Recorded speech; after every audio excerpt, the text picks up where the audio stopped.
We'll get back shortly to that live coverage of the Senzo Meyiwa murder trial that's taking place in the North Gauteng High Court. But first, this developing story this hour.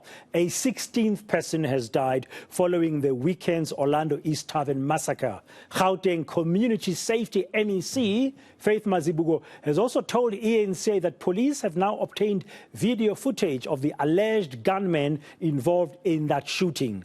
At least 5 gunmen opened fire on patrons on Saturday night. 15 people died on the scene and at least 8 others were wounded. eNCA reporter Moloko Moloto is in the area of Orlando East this afternoon in Soweto. Good afternoon, Moloko. What's that latest development all about? Can you just share with our viewers the latest you've got for us? Hello, Braden. Well, indeed, we can confirm that the MEC of Community Safety, Faith Mazibuko, told eNCA a short while ago that the police have managed to secure a video footage which she says is showing the gunmen involved in the killing of these South Africans in this section called Nomzamo Park in Orlando East.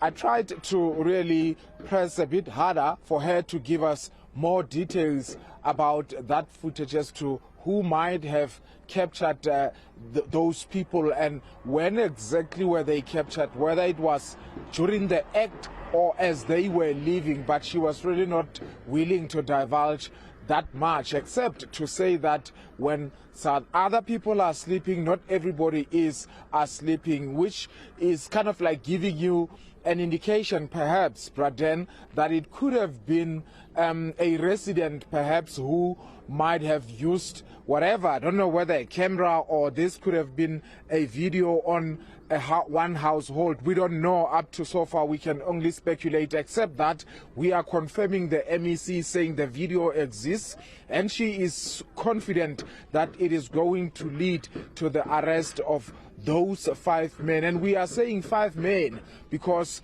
this was confirmed by Minister Becky Taylor yesterday, who said they are looking for 5 men who originate from Nongoma. But of course, today the MEC was representing the province of Gauteng during a prayer session that was taking place here in Nomzamo. But let's listen to the MEC herself confirming the existence of that video herself.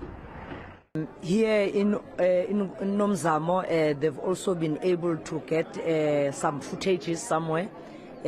Not everyone goes to sleep.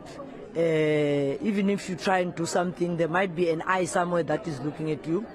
And the one in Katlehong also, the district commissioner there is working flat out, and the police are working flat out also, because they actually they even robbed the patrons. Unlike here, they did not rob anyone. They just came in and massacred people.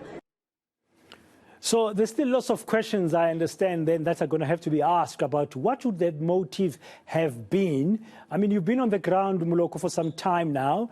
Is there any clarity why would these gunmen have gone to that particular tavern in Orlando East, in the Nomzamo informal settlement, and open fire the way they did?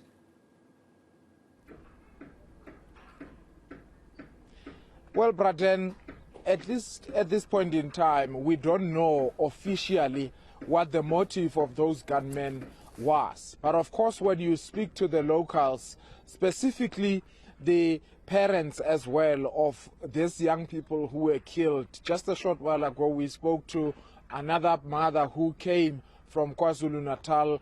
Her child was also murdered here. She says she wants to know why their children were killed in that brutal manner, and she says that is the question she would really like to pose to the gunmen.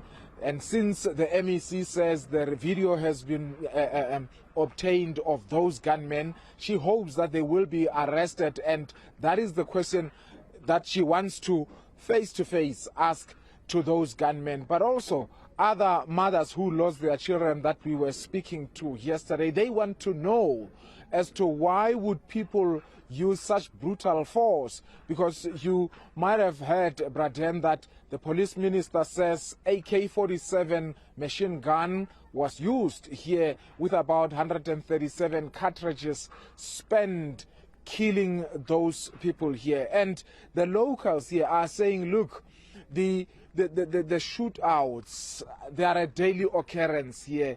Every day, once it's dusk, you get to hear guns going off as if they are fireworks. So they know they've been living in this terror, and they have welcomed the interventions by the Minister of Police, who says he's going to be bringing police presence here, and he has set aside about 5 vehicles that he says are going to be dedicated to this area.